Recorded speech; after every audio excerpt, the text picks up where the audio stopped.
heaven can wait, we're only watching the skies. Hoping for the best, but expecting the worst. Are you gonna drop the bomb or not? Olá a todos! Estamos de novo aqui no nosso podcast Mais Saúde. Desta vez para conversar com uma grande amiga, uma profissional de extrema competência e qualidade, que eu tenho prazer de desfrutar da sua presença lá na nossa clínica no CIOP.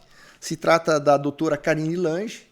Doutora Karine, ela é formada pela Universidade Unipar, lá em Toledo, onde ela fez o curso de nutrição. Mais tarde, ela fez uma especialização em nutrição oncológica no Hospital Albert Einstein, lá em São Paulo.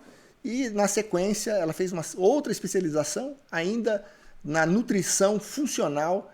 E hoje a gente tem o prazer de tê-la lá no CIOP. Seja muito bem-vinda, doutora Karine. Obrigada, doutor. Satisfação. Uma Muito honra bom estar aqui com o senhor. Então, nós vamos bater um bate-papo hoje aqui. O objetivo é a gente entender um pouquinho mais, conversar. Eu quero aprender muito com a doutora Karine. E com isso a gente espera contribuir um pouquinho para que as pessoas possam entender melhor qual é a importância da alimentação na sua vida. Seja num paciente que teve câncer ou que tem câncer, que está tratando, e esse paciente não vai ter câncer para sempre, ele vai ser tratado, vai ficar bom, né, se tudo caminhou bem, e depois ele vai voltar para a sua vida. E a sua vida precisa ser uma vida bacana, né? Ela não pode voltar a uma vida que ela tinha antes de ter a doença, porque senão ela corre o risco de ter câncer de novo. É isso, doutora Karine? Exato, doutor. Muitos pacientes dizem que escutam, né, que após tratamento eles podem voltar à vida normal. A gente sabe que a vida normal dele, aquela vida normal, foi o que adoeceu, né? Perfeito. Então, retornar a essa rotina do adoecimento é um erro. Perfeito, perfeito. Não tem como buscar saúde se você não ajustar algumas coisas importantes, que são os alimentos, né? O que você come, o que você põe no seu corpo. Então, de forma geral, voltar a ter uma vida normal não é correto, né? Não é o certo a ser falado para um paciente que muitas vezes leigo entende isso como uma normalidade, né? Um sinal verde para continuar fazendo muitas vezes bobagem, né? Em termos alimentares. Mas antes da gente entrar no nosso bate-papo, propriamente dito, fala um pouquinho de você, me fala um pouco do seu trabalho, me conta um pouquinho de você para a gente conhecer melhor você, doutora Karine. Ai, meu Deus. Eu sou natural de Foz do Iguaçu. Nasci aqui. A minha família é uma família bastante grande. Nós somos de Santa Terezinha. O berço ali da família é Santa Terezinha, uma cidadezinha aqui do lado. Eu saí da cidade para estudar na época, fazer faculdade, porque na minha época não tinha faculdade aqui, não tinha... E se tinha essas possibilidades, né, de estudar fora. Que bacana. Depois de formada, me casei e fui morar em Florianópolis. O meu marido estudava lá na época. Opa, essa eu já não sabia, que você morou em Floripa. Também morei em Floripa, né? Que coisa, ó. Já aprendi uma coisa nova a teu respeito. Em 2004 para 2005, eu me formei e o meu marido estava fazendo mestrado lá em Florianópolis. E aí depois ele já partiu para o doutorado também. Então, nesse período de estudo dele, a gente morava lá. Legal. Eu trabalhava na área. Meus primeiros empregos, então, como recém-formada, foi Florianópolis, uma cidade que eu tenho muito carinho. Iniciei minha vida profissional lá, tive muitas experiências, porque por ser uma cidade maior, com muitas cidadezinhas ao redor, a gente tinha mais possibilidades de conhecer a vivência da profissão do que na época teria aqui em Foz, né? Uhum. Já faz um pouco de tempo isso. Depois disso, casada, meu esposo passou no concurso aqui em Foz e retornamos então para a cidade. Na época não era uma coisa que me agradou, porque lá, como Você não quis largar a praia, hein? Gostou da praia lá em Floripa?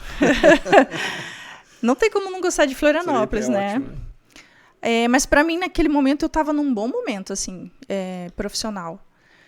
E só que daí pensando em constituir família, em filhos, né? Filhos, futuros. Aqui é muito bom, né, para você cuidar de uma família, né? É uma cidade que a gente tem todos os pré-requisitos de uma cidade grande. Nós não somos uma cidade pequena, né? É uma cidade aberta, hoje já com muito mais escolas, universidades, e ao mesmo tempo a gente ainda, né, as crianças podem ir de ônibus, há ainda segurança, né? Isso é bacana. E como, assim, eu, por exemplo, eu cresci querendo essa questão de constituir família, a gente avaliou, né, entre os empregos que eu tinha na época e esse concurso do meu esposo, e enquanto família a gente percebeu que vir para cá seria melhor, porque a possibilidade para ele seria muito maior do que o que eu tinha lá. Claro. E aqui também a gente estaria próximo das famílias, né? Tanto a minha família quanto a família dele. Então, para essa questão de constituir a família era o ideal na época. Era o mais legal. E deu tudo certo, e foi bom, assim. E a nutrição, como é que isso veio para você? Então, aí eu trabalhava lá na prefeitura como alimentação de escolares. Minha primeira especialização, minha primeira pós-graduação foi em alimentação de escolares, porque na época eu trabalhava com isso. E aí a gente retornou e eu demorei aqui um pouco para ingressar no mercado de trabalho, porque há 20 anos atrás a gente não se tinha grandes possibilidades como nutricionista aqui, sabe? Havia um certo preconceito e até desconhecimento. Desconhecimento, não se tinha a exigência que se tem hoje em ter um profissional nos locais. Tinha o Hospital Costa, mas na época não se tinha a demanda que tem hoje. Unimed na época não tinha profissional. Então, assim, eu demorei um pouco na época, até que entrei no Costa, efetivamente, assim, como nutricionista, né? E foi ali no Costa que, nessa época, eu já tinha a especialidade de oncologia, porque eu não sei dizer se fui eu que escolhi, mas eu acho que foi a oncologia que me escolheu, sabe? Escolheu, é possível. Uma amiga uma vez perguntou e falou, mas por que você escolheu essa área? Eu não sei explicar. É algo que me traz significado, sabe? Claro. E trabalhando ali no hospital, o que eu percebia na época? O público da oncologia era um público, assim, que recebia uma assistência menor, digamos, sabe? Porque a demanda ali era gigantesca. Sim. Continua sendo, né? Sim. E é um público que, quando recebia assim, pequenas orientações, eles tinham uma gratidão, um significado, te deixavam tão bem, a gente se sentia importante mesmo, claro. Porque coisas pequenas mudava a vida da pessoa, né? Mudava a qualidade de vida ali do paciente. Então foi ali que eu decidi, dentro de várias áreas que eu estava atuando, que era isso que eu queria fazer. Foi daí que você fez a pós, depois então em São Paulo, no Einstein? Não, isso eu já tinha feito, já tinha doutor. Feito. Já tinha feito. Foi, na verdade, trabalhando ali que eu abri os olhos para a nutrição funcional. Ah, perfeito. Você foi além, então, aí.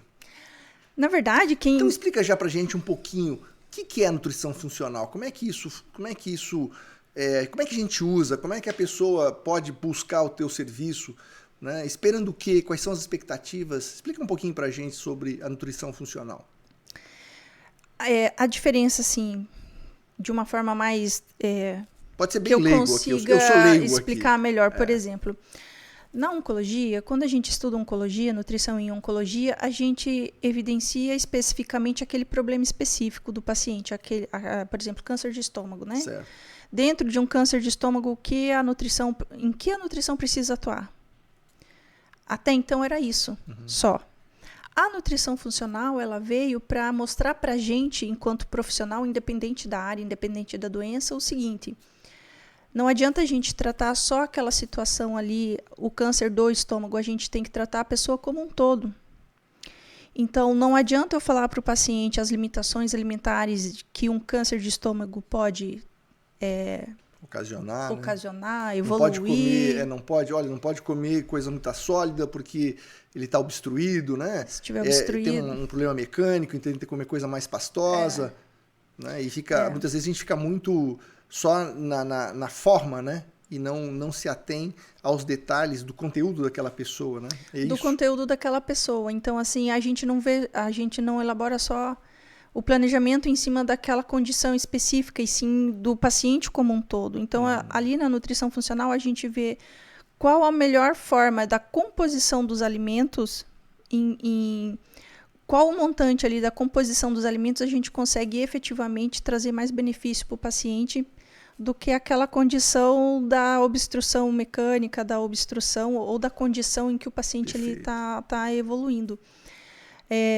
Na nutrição funcional também a gente preza muito pelo contexto de saúde emocional, familiar, relações interpessoais, o estilo de vida em que o paciente está, as relações... eu quero dizer...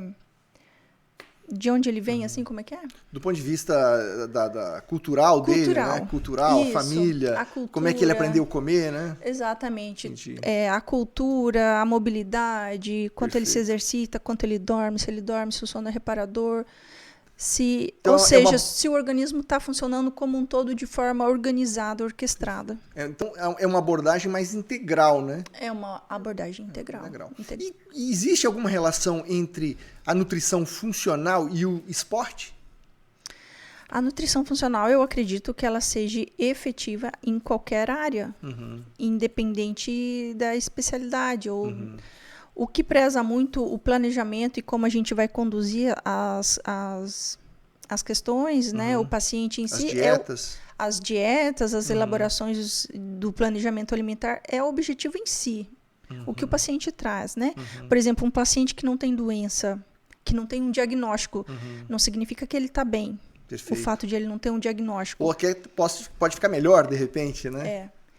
Então, o que vai levar a gente para ter uma conduta é o que a pessoa precisa naquele momento e o que ela quer naquele momento, né? Qual que é o objetivo principal da pessoa, exatamente. Perfeito.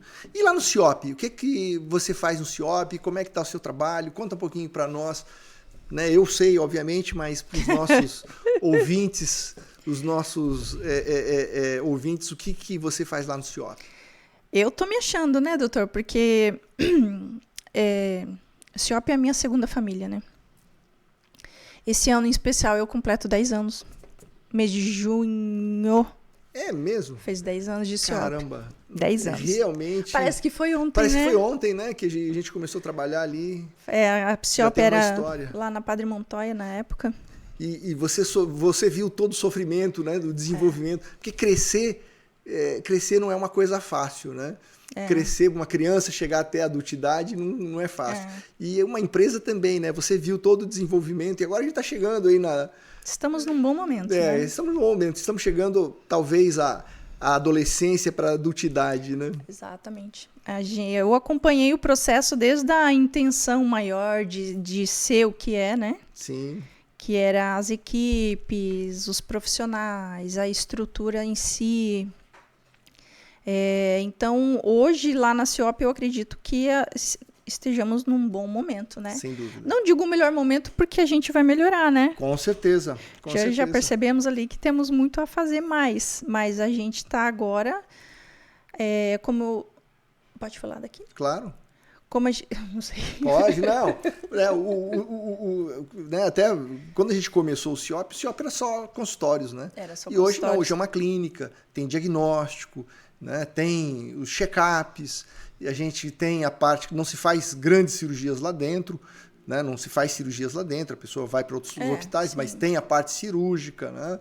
Os profissionais da oncologia cirúrgica que fazem as cirurgias. Depois nós temos lá dentro a recuperação, tem você na preparação desse paciente para ele poder fazer quimioterapia. Né? Acho que é bacana falar um pouco disso, né? Você prepara esse paciente da mesma maneira como nós preparamos um atleta, você prepara um atleta para ele fazer, né, uma corrida, por isso que eu fiz essa correlação com o desporto. Entendi. Né? E você também prepara aquela pessoa, né, que ele vai ser uma corrida, né, com obstáculos, né? Ele vai ter que enfrentar isso. Então ele tem que ter uma nutrição especial e aí entra você que faz toda essa diferença, né, para os nossos pacientes. E depois esse paciente então faz a quimioterapia lá dentro do CIOP, mais tarde esses pacientes vão ter que voltar à vida normal e você vai orientar, né, eles para uma vida saudável, né? Isso é muito bacana. Até inicialmente era a proposta de preparar o paciente até para as cirurgias, né? Porque lá na CIOP a gente tem várias especialidades, né, doutor? Tem você, cirurgião oncológico, urologista, Temos cabeça e pescoço. Dr. Fábio, cabeça e pescoço, A doutora Marília, né? mastologista, Dr. Sim. Rafael também cirurgião oncológico. Cirurgião oncológico, aparelho digestivo, né? Grandes cirurgias, né? O Dr. Fábio com as grandes cirurgias, o Dr. Rafael também com grandes cirurgias. Sem esse approach, né? Sem essa abordagem multidisciplinar, os pacientes não vão tão bem, né? O paciente, quanto melhor for a modulação corporal dele, né? A modulação nutricional no corpo para uma pré-cirurgia, a resposta, tanto de permanência de estabilidade de marcadores de glicemia e tudo mais na cirurgia, inflamatórios, né? Marcadores inflamatórios, e até mesmo o tempo de resposta de cicatrização de ferida e de resposta do paciente no pós-cirúrgico é bem significante, assim, um paciente que está bem modulado nutricionalmente de um paciente que não está. E como é que você faz isso, assim, no seu dia a dia, essa modulação? O paciente vai fazer uma cirurgia, por exemplo, de cabeça e pescoço. O paciente, o Dr. Fábio, geralmente, quando é um paciente que necessita de passagem de sonda, né? Quando a questão é obstrução de esôfago, enfim... ele já sinaliza que vai necessitar dessa passagem e aí, antes da cirurgia, a gente já faz uma abreviação de jejum. Eu já faço o planejamento alimentar em cima daquele preparatório para quê? Para que ele chegue na cirurgia bem nutrido. São pacientes, muitas vezes, que chegam já com algum nível de desnutrição, né? Como você está comentando, são fatores obstrutivos mecânicos, então a pessoa já não chega tão legal. Aí você faz essa preparação. Exatamente. E as cirurgias de cabeça e pescoço, as questões os cânceres, né, de cabeça e pescoço eles são altamente catabólicos. Então, o que isso significa? O paciente ele já não se alimenta adequadamente, porque muitas vezes tem uma obstrução, o alimento não passa, não consegue, não tem apetite, não tem fome. E também ele não consegue, então assim, ele não consegue se alimentar pela questão mecânica e não consegue se alimentar pela indisposição que tudo aquilo ali gera também. Sim. Fora o processo emocional também. Processo emocional e ainda assim o processo as células polimórficas, que são as células do câncer, elas são altamente catabólicas, então elas consomem muita demanda energética desse paciente. Então, é por isso que muitas vezes a gente precisa entrar com fórmulas nutricionais, porque como o paciente não consegue comer volume, ele não consegue atingir essa demanda mínima necessária para ficar bem. Então, por isso que o aporte nutricional no pré-cirúrgico é muito importante, né? Assim como tantas outras cirurgias oncológicas, né? Sem dúvida. E no pós também, né? Na recuperação, né? E no pós também. O acompanhamento do pós, bom, eu não sei definir assim se tem algum momento que é mais importante. Eu acredito que em todos os momentos sejam indispensáveis, né? Todos eles, né? Exatamente. Então, inicialmente, quando eu entrei na CIOP, a gente fazia isso, né? O planejamento do paciente, a modulação do paciente para preparo dessa cirurgia, o pós-cirurgia e também o acompanhamento nas químios. Só que como o paciente fazia geralmente as químios em outros lugares, fora, a gente não tinha, a gente não conseguia essa supervisão, fazer esse acompanhamento bem legal, né? Isso eu percebo hoje olhando de fora, a satisfação e a qualidade com que isso é feito traz um benefício nítido, né, para quem está olhando mesmo de fora. E os pacientes agradecem muito isso, né? Existem os pacientes que entendem a importância, ali na consulta desbravam, porque muitos vão com bastante receio. Muitos não vão querendo, vão porque o médico solicitou, porque o familiar quer. Então chega ali meio na defensiva, mas depois que a gente conversa e explica todos os processos, a coisa fica mais leve, sabe? E eles ficam mais tranquilos nesse sentido. Será que essa defesa é porque eles acham que você vai tirar os prazeres, né, da vida dele, é isso? Infelizmente, a nutrição ela foi mostrada à população de forma geral de uma forma muito negativa. Para muitos. Certo. Muitos cortando acham que fatores de proveito, né? Muitos acham que o acompanhamento nutricional se dá a dietas restritivas, o que não é verdade e o que é comprovado hoje em dia que não funciona, né? Sim. Então, eles ficam na defensiva, muitos ficam na defensiva, principalmente os com mais idade, né? Pessoas com mais idade têm mais receio.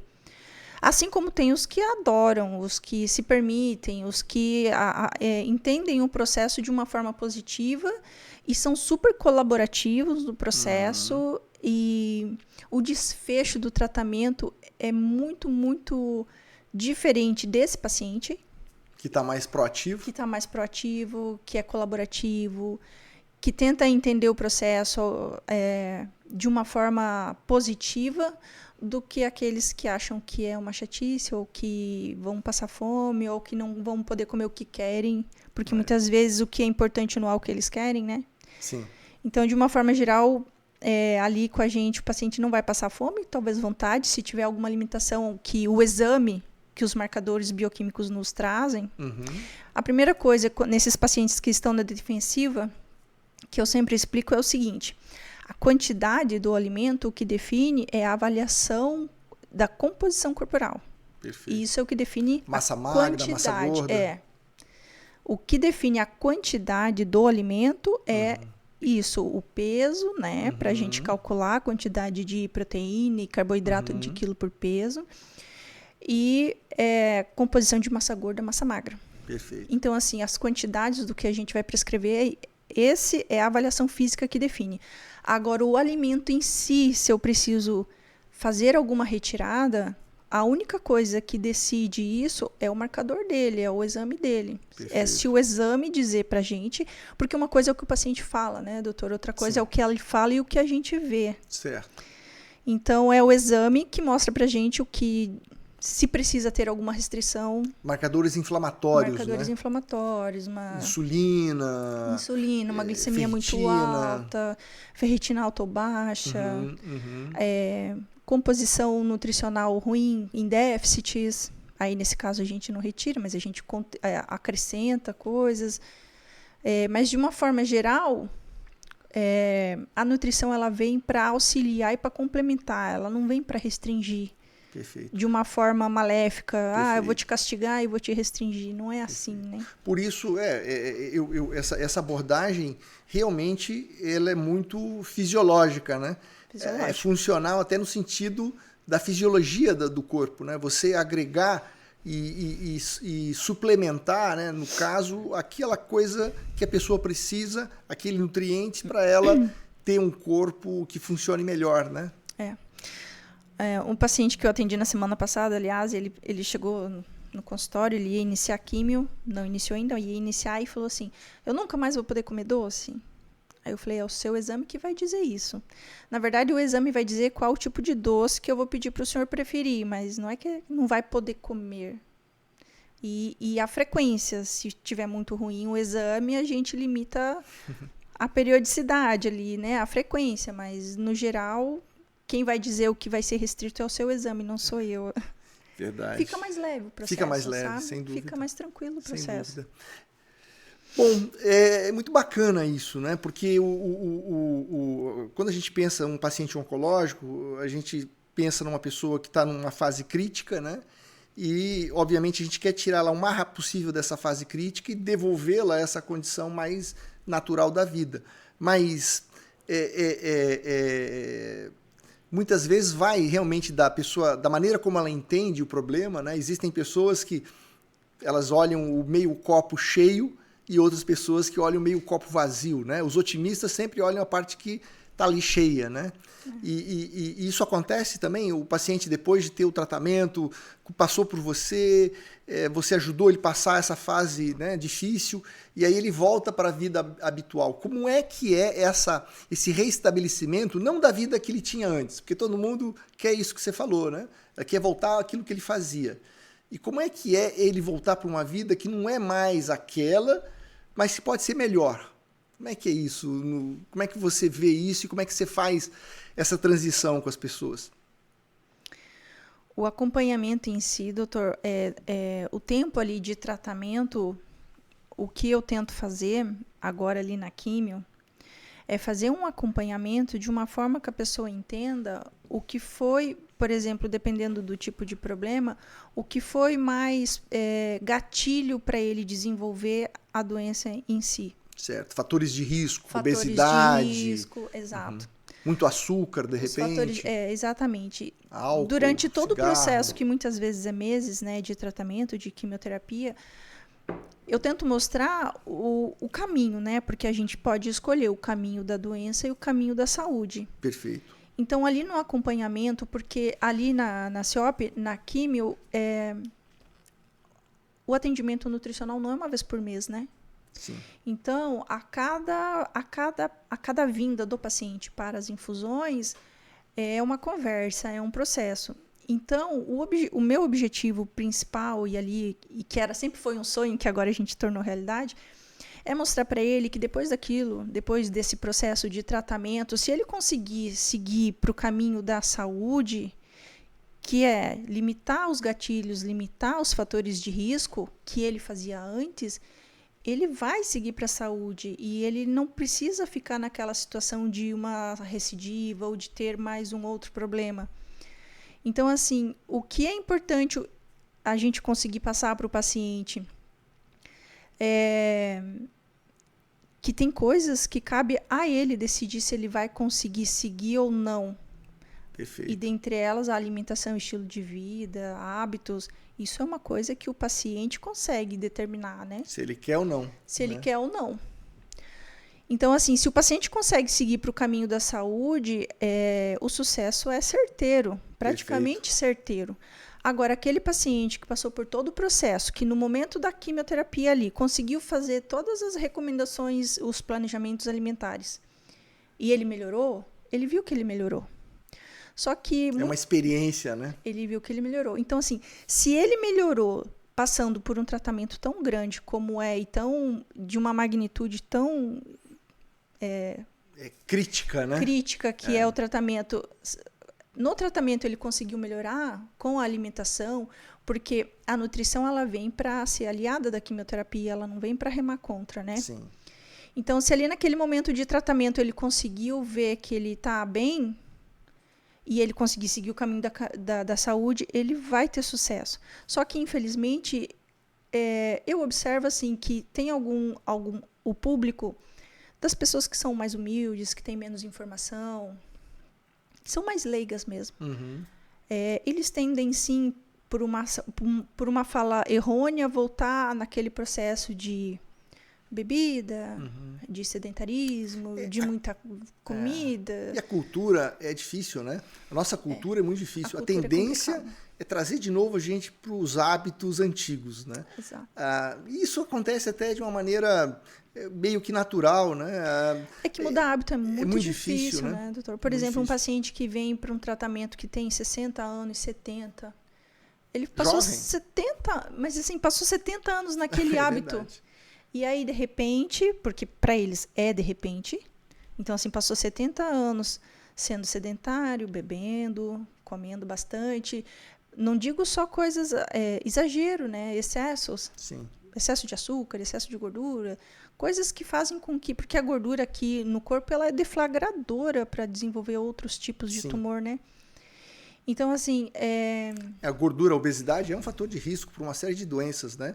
Câncer de mama, câncer de endométrio, câncer de próstata, câncer coloretal. Então, assim, a obesidade traz, né, uma série de riscos que são reais, né? E a gente sabe que a pessoa, se ela enfrentar aquilo, a gente tem muitas histórias de superação, não só melhora o pós-tratamento, como vai evitar que a doença volte. Né? Ainda tem situações que existe a possibilidade de, por mais perfeita que seja a alimentação, uma possibilidade de uma volta ou de um novo tumor existe. Sempre, claro. Mas o que eu digo, inclusive para os pacientes, é que se ele tem que fazer o que está na mão dele, principalmente. Tirar as possibilidades que está ao alcance dele. Então, tirar as possibilidades que está ao alcance dele é o estilo de vida. É o que come, é o que bebe. Eu vi hoje uma fala, né, do Abílio Diniz, que estava viva até bem pouco tempo atrás, morreu com 87 anos, era um exemplo de saúde, né? O Abelhão, né? Como ele era conhecido. Então, ele comentando do ensinamento do pai dele, né? Mostrando a importância daquilo que tem risco tá sob o seu controle e você tentar, se está sob o seu controle, você tirar aquilo da frente, né? Então, ele comentava, é melhor às vezes você passar por um sinal vermelho, né, numa madrugada, uma coisa assim, passar com cuidado, olhando com atenção lá o entrecruzamento das vias, do que você passar, né, de qualquer maneira com o sinal verde. Né? Se você deixar simplesmente porque está verde, alguém que furou o sinal pode aborrar seu carro e você tem um problema grave.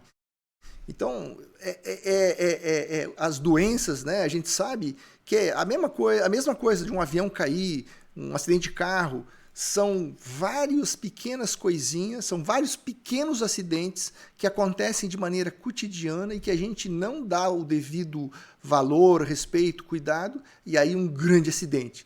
Um acidente encefálico, né, um AVC, um acidente, um câncer, né, e assim vai, né, várias doenças. Né? E se você tivesse mudado e controlado esses riscos, que, como você muito bem falou, está na mão da pessoa. Se ela decide comer um pouco mais ou comer um pouco menos, a pessoa decide. Então não é o profissional, não é você que está obrigando a pessoa a fazer aquilo. Você está mostrando que existe um caminho. O caminho. E ela vai se ela quer. Ela vai se ela né? quer. Uma coisa muito importante também é o contexto familiar, sabe? O paciente que tem todo o apoio e o cuidado e o aporte familiar para enfrentar isso e para entender as coisas, também é um paciente que tem mais sucesso do que aquele que a família em si, por exemplo, ele não deveria mais beber, mas a família em eventos bebe bastante.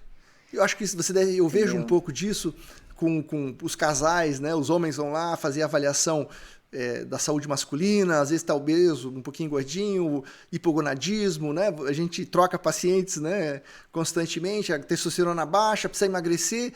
Quando a esposa entra no contexto e os dois vão fazer dieta, os dois vão fazer ginástica juntos, melhora, não é isso não? Com certeza, porque na família... Você sabe que quando eu era bem pequena, doutor, a minha nona, a mãe da minha mãe, ela era diabética. Certo. Diabética por...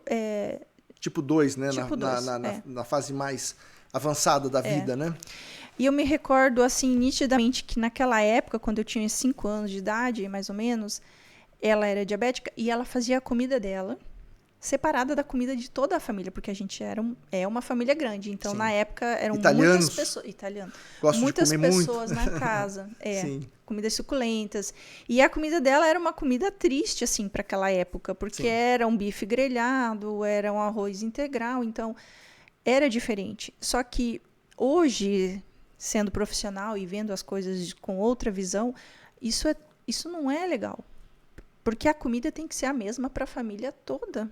Se a comida é a mesma para a família toda, a possibilidade de dar certo e de conseguir ter sucesso e conseguir...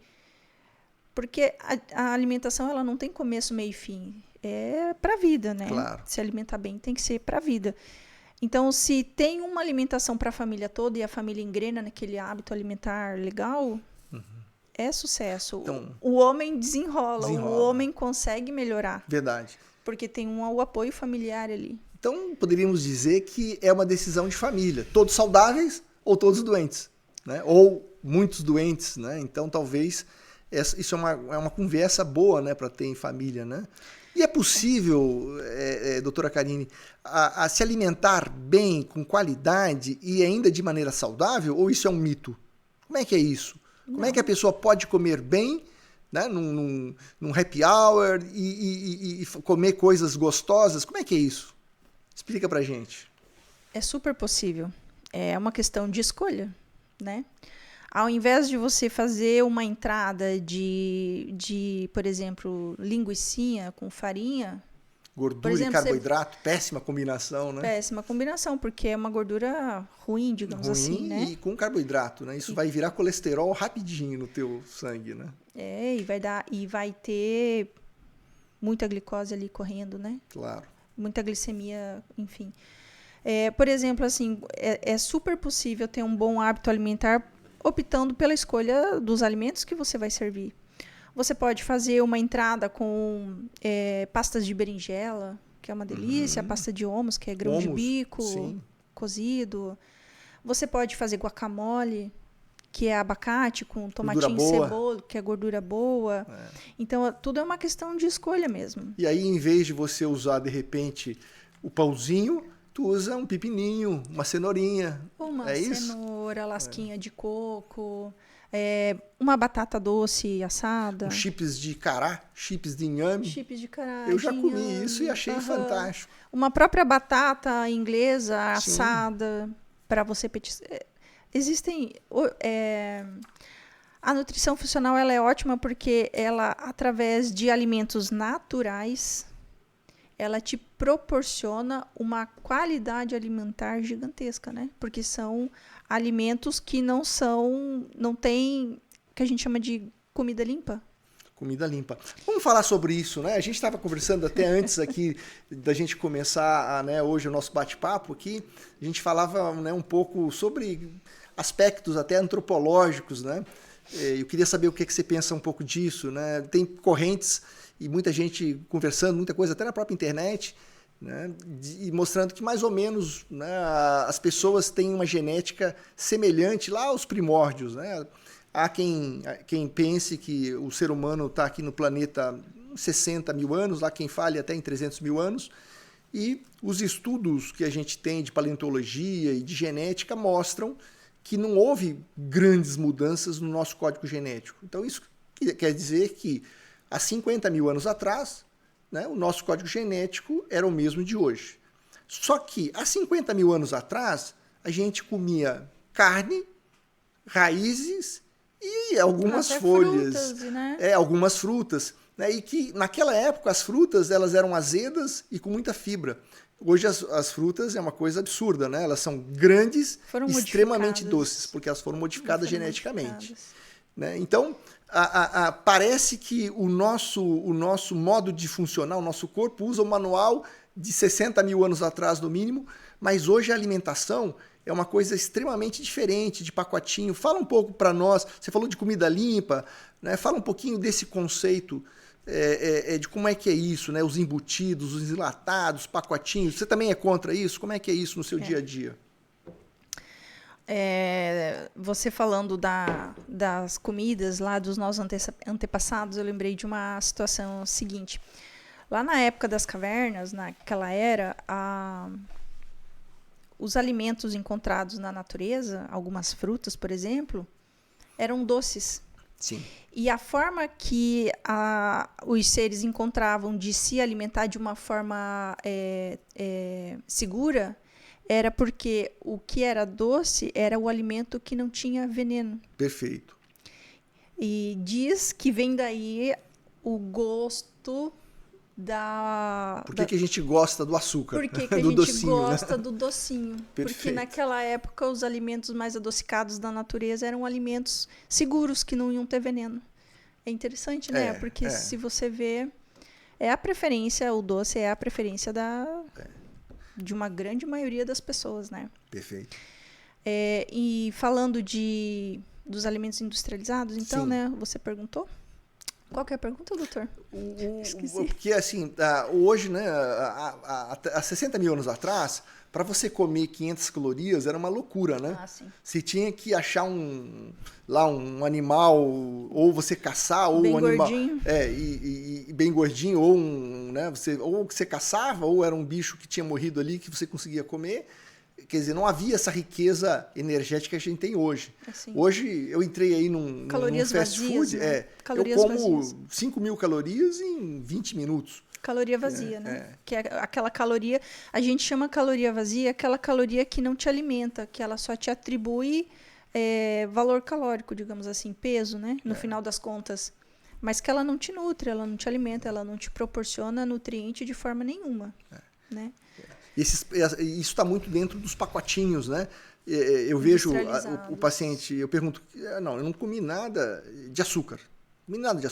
Só comi biscoito de água e sal. Mas biscoito de água e Aí sal? é amido puro. É amido puro. Amido é glicose, É né? glicose. O amido é um polímero de glicose, né? Uma glicose exato. do lado da outra. Então as pessoas não têm muita noção que quando ela come um biscoito de pacote, ou come pão, ou come massa, não que você não possa comer, mas isso é açúcar. É né? açúcar. Isso é açúcar. E como hoje é muito fácil, né, você encontrar isso na tua casa, na geladeira, no supermercado, na farmácia. Isso que é uma coisa que para mim é meio surreal, é você entrar na farmácia E tem um monte e tem um monte de chocolate. As gôndolas cheias de chocolate. Então o cara vende o veneno bem ali perto do caixa. bem perto do caixa. Ele vende o veneno e ele vende o remédio. Então, essas coisas paradoxais, a gente precisa se questionar, né? E eu vejo que me faz muito sentido, né? Embora o objetivo aqui não é a gente provar nada, mas me faz muito sentido que a gente precisa rever o que a gente come. Porque a gente foi muito conduzido pela indústria. Pela indústria americanizada, de que as propagandas de criança, né? De quando eu era criança, as propagandas lá do que era gostoso na época, né? O que é importante? A nutrição funcional, ela preza pela alimentação natural. Então, é aquele alimento que você descasca em vez de você abrir um pacote. Perfeito. Eu acho isso perfeito. Esses alimentos industrializados que são pacotes, a gente não chama de alimento, a gente chama de produto alimentar. Perfeito. Alimento é comida de verdade, que é o alimento natural. Produto alimentar é aquele produto que a gente compra no mercado. Perfeito. Que tem data de validade estendida, que é o tempo de prateleira, né? Para ter o tempo de prateleira, aquela data de validade estendida. Geralmente tem muito sal, né? Tem muito sal. Ou muitos condicionantes, né? Aqueles nomezinhos que a gente não sabe o que é, né? Muito aditivo químico. Os estabilizantes, emulsificantes. Tem muito açúcar. E o interessante do açúcar é que nessas embalagens ele tem diferentes nomes. Perfeito. Para esconder. Na verdade, o açúcar diz açúcar, mas quando você vê, lá está escrito frutose, galactose, maltose, que é tudo açúcar. São tudo também. Açúcares, né? Perfeito. Perfeito. Então, esse alimento que tem tempo de validade não é alimento, é produto alimentar, que a gente não considera comida. Então, isso não entra na nutrição funcional. Por exemplo, Perfeito. Na nutrição funcional é o que a gente descasca. Em consultório, eu acho bem interessante que alguns pacientes eles falam assim, não, saindo daqui você vai me dar a lista de compras e a gente vai passar no mercado. Aí eu falo, não, mas você não vai passar no mercado, você precisa encontrar uma casa de produto natural para fazer... no verdurão.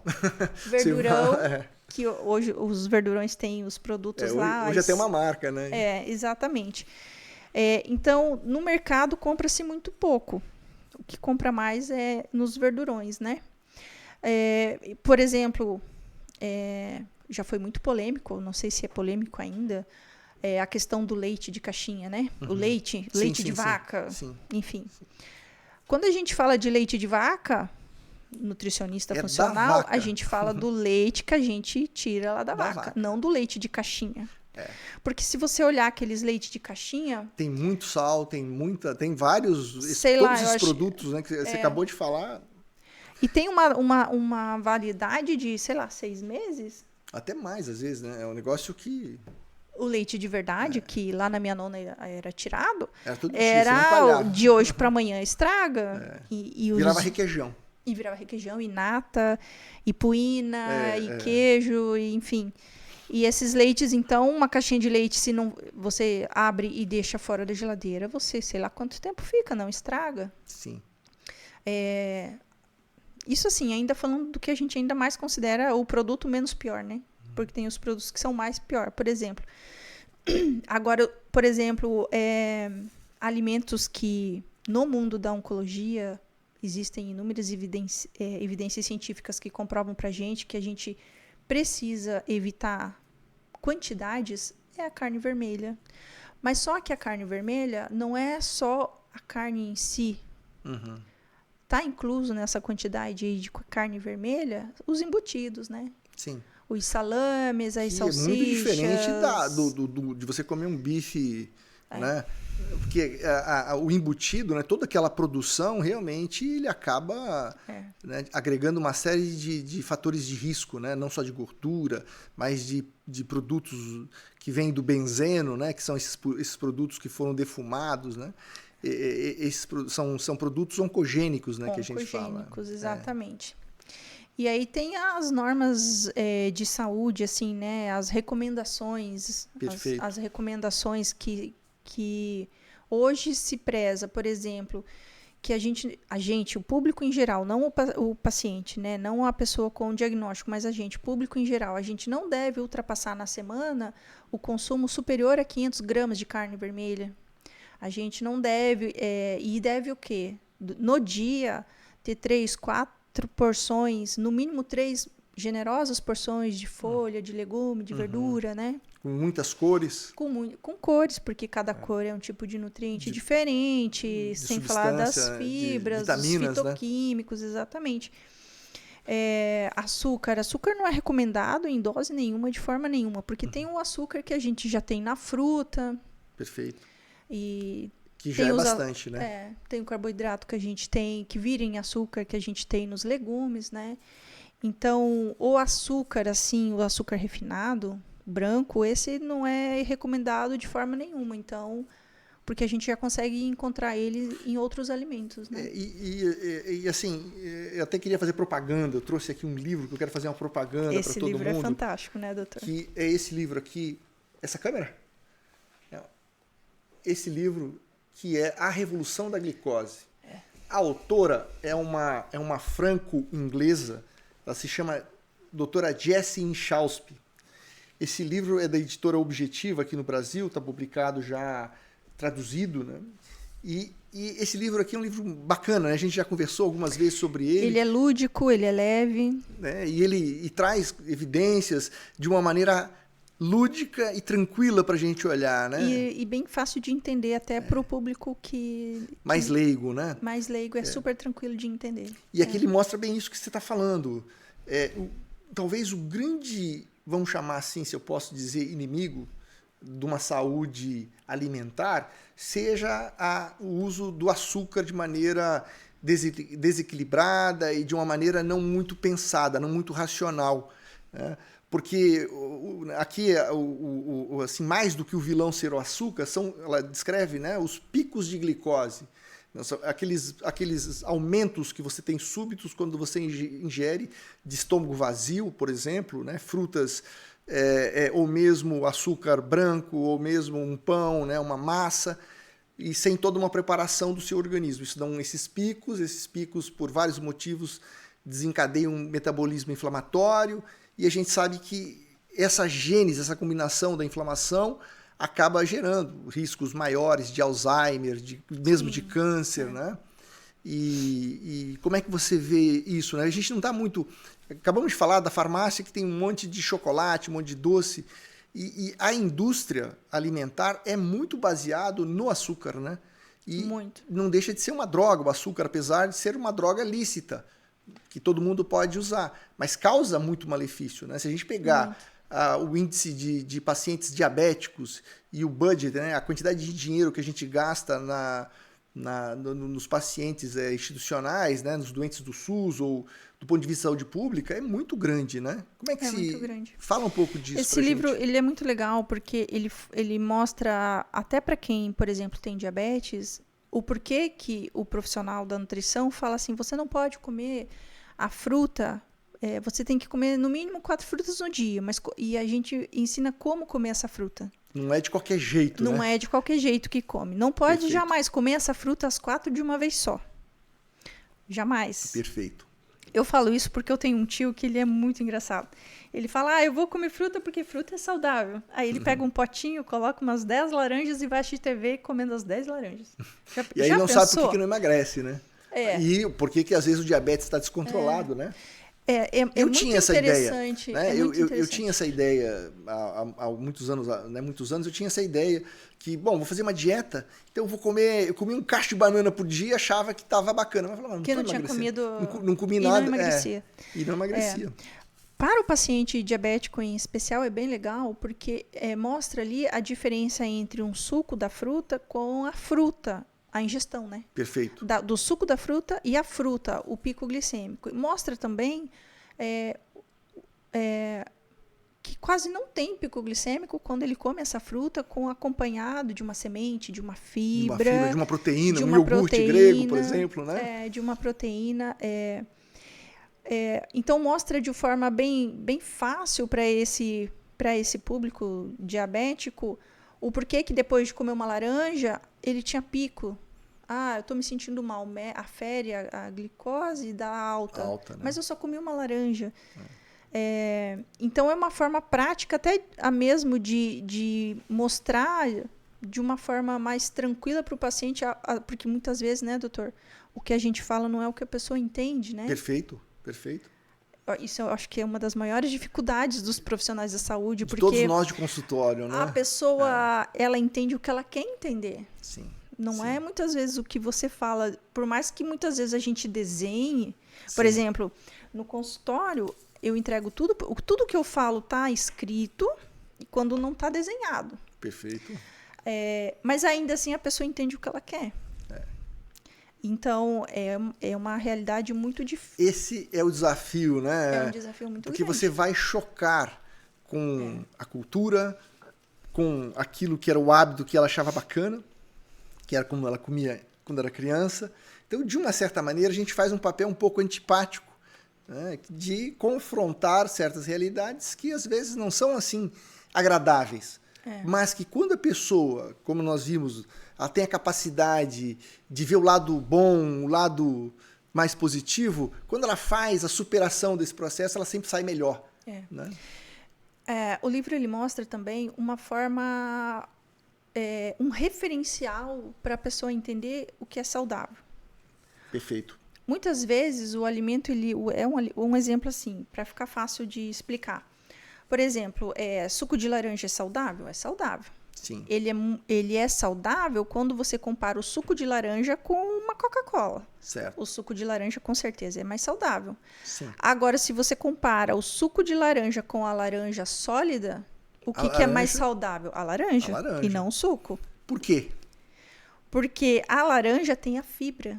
Perfeito. Que não foi quebrada. Perfeito. E essa fibra, ela ajuda a aliviar esses picos glicêmicos. Dilui, né, a faz glicose. Com que essa glicose fique de uma forma mais suave ali na circulação. Absorve menos, né? Absorve menos. Absorve de forma mais lenta. De forma mais lenta. Mais suave. Sim. E aí não faz o pico. Perfeito, né? Perfeito. É... Então é possível você até comer um docinho, sim, de repente, né? Até uma sobremesa, ela mostra isso, né? É possível você comer uma sobremesa sem tanta culpa, porque você come ela depois do seu almoço. Em vez de comer como lanche da tarde. Como lanche da tarde, que o teu estômago está vazio. Exatamente. Né? Muito porque bacana. No almoço tem, se tomara, né? Uma Sim. salada, tem Sim. a proteína. Sim. E um pouquinho de carboidrato. O carboidrato ali pouquinho, mas tem ali a fibra para dar uma quebrada nessa glicose circulante, nesse pico glicêmico. Então, o chocolate pode sim comer depois do almoço, mas não 4 horas da tarde como lanche, né? E aí faz um pouquinho de caminhada depois de você comer, você põe os músculos para funcionar, capta essa glicose e ainda baixa mais o pico, né, doutora Karine? Baixa mais ainda o pico. Doutora Karine, é um grande prazer se deixar aqui, a gente vai ficar conversando aqui a tarde inteira. Tem conversa, né? Tem muita assunto. Conversa. Já vamos deixar combinado de você voltar aqui, de repente, para a gente explorar mais essa coisa da glicose, dos ensinamentos que a gente sabe que as pessoas precisam, todos nós precisamos, para que a gente possa viver melhor. Quero te agradecer, foi fantástico, passou a hora aqui que eu nem vi. Muito obrigado. Eu é que agradeço, doutor, você me pegou de surpresa. Na verdade, assim, eu achei que eu seria apenas uma figurante. Não, você aqui é a artista principal. A figurante que ia te acompanhar numa entrevista, né? Eu achei que era isso. Ah, mas você foi fantástico. E assim, o desafio maior é sempre difícil, né? Eu acho que os dois estamos aprendendo, né? Mas eu aqui mais do que nunca aprendendo aqui com toda a nossa equipe, de tentar fazer alguma comunicação mais direta, mas também que leve algum pouquinho de informação, né, para as pessoas.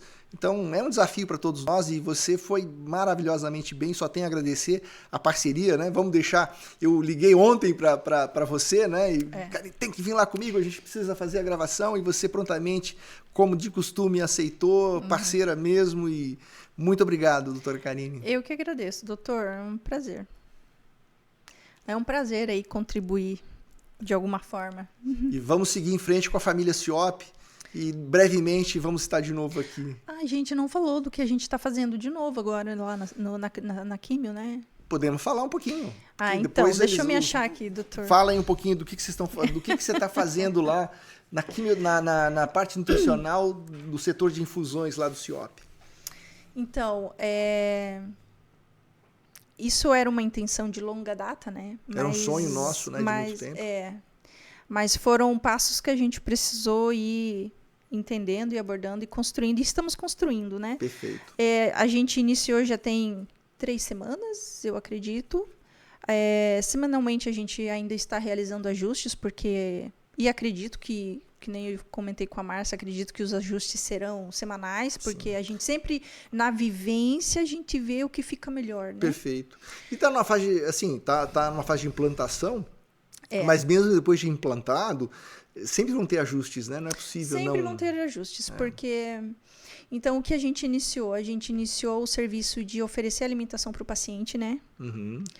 A alimentação, ela não é elaborada na Ciop, porque a gente não tem estrutura para isso. Eu peguei uma amiga minha pessoal e eu pensei nela inicialmente porque é fantástico o serviço que ela oferece. Onde tem um sistema industrial, né, de alimentação. Serviço industrial e, acima de tudo, o mais importante na Ciop, enquanto a gente cuida de pessoas com problemas, né? Então, não seremos nós que... Vamos causar mais problemas. Que podemos causar... que corremos o risco de oferecer mais problema.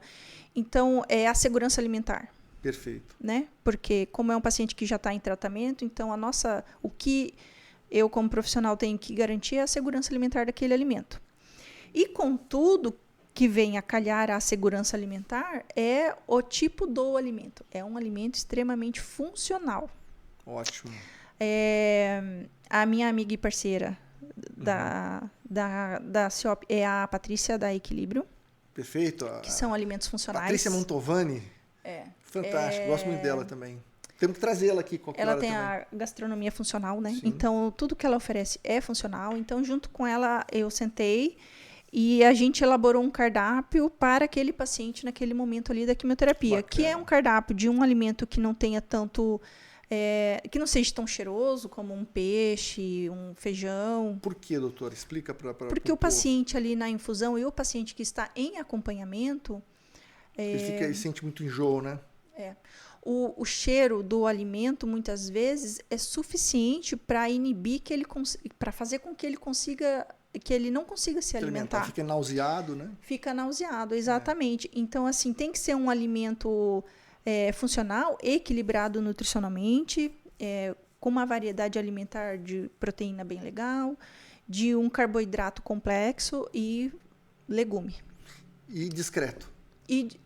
Discreto, bonito e discreto, porque ele não dá enjoo, né? Exatamente. Então, assim, as porções, elas são lindas. É muito bonitinho Eu vi, muito o bacana. prato, é muito bonitinho. Até o momento, a gente não teve queixa de nenhum tipo com relação a sabor, porque é a minha maior preocupação. Claro. Porque o paciente que já está em tratamento, ele tem essa alteração de paladar, né? Essa sensibilidade de mucosa. Então, é um alimento, assim, mais molinho, mas ao mesmo tempo com bastante fibra. Nutricionalmente completo e está sendo bem legal. Bacana. E no café da manhã, a refeição é um sanduíche proteico, que Bacana. é o franguinho desfiado mesmo. Por quê? Porque não tem tanto cheiro, na composição de um carboidrato bem legal. E eu acho que está bem legal, assim. Bacana. E a gente está trabalhando para melhorar, né? Parabéns, muito bacana. Além de qualidade, é um carinho, né, que eu vejo com que vocês fazem esse trabalho. Não tem... a pessoa tem que ficar melhor, né, quando ela recebe toda essa atenção técnica mas também afetiva. Muito bacana. Parabéns, doutora Karine. Não, e sabe o que é legal, doutor? É que quando ele vê o prato colorido e o tipo do alimento, é o mesmo alimento que eu elaborei no planejamento alimentar dele para ele levar para casa. Perfeito. Só que no planejamento alimentar ele não gosta de ver. Ai, vou ter que comer batata doce, eu vou ter que comer frango, vou ter que comer uma carne magra. Ai, tá feio. Mas quando ele viu ali, ele percebe que não é ruim. Ele tem uma experiência até às vezes paradoxal, né? O saudável é gostoso. É gostoso, né? É gostoso. Muito bacana. Porque eles acham que o alimento funcional é um alimento que não tem sabor. E não é verdade, né? Aí, nesse sentido, a experiência se torna até terapêutica. Porque Exato, faz com que ela quebre os tabus e depois continue se alimentando bem, né? E ver que é fácil. Muito E bacana. é tranquilo. Muito bacana. Parabéns, excelente. Obrigada, doutor. Heaven can wait, we're only watching the skies. Hoping for the best, but expecting the worst. Are you gonna drop the bomb or not?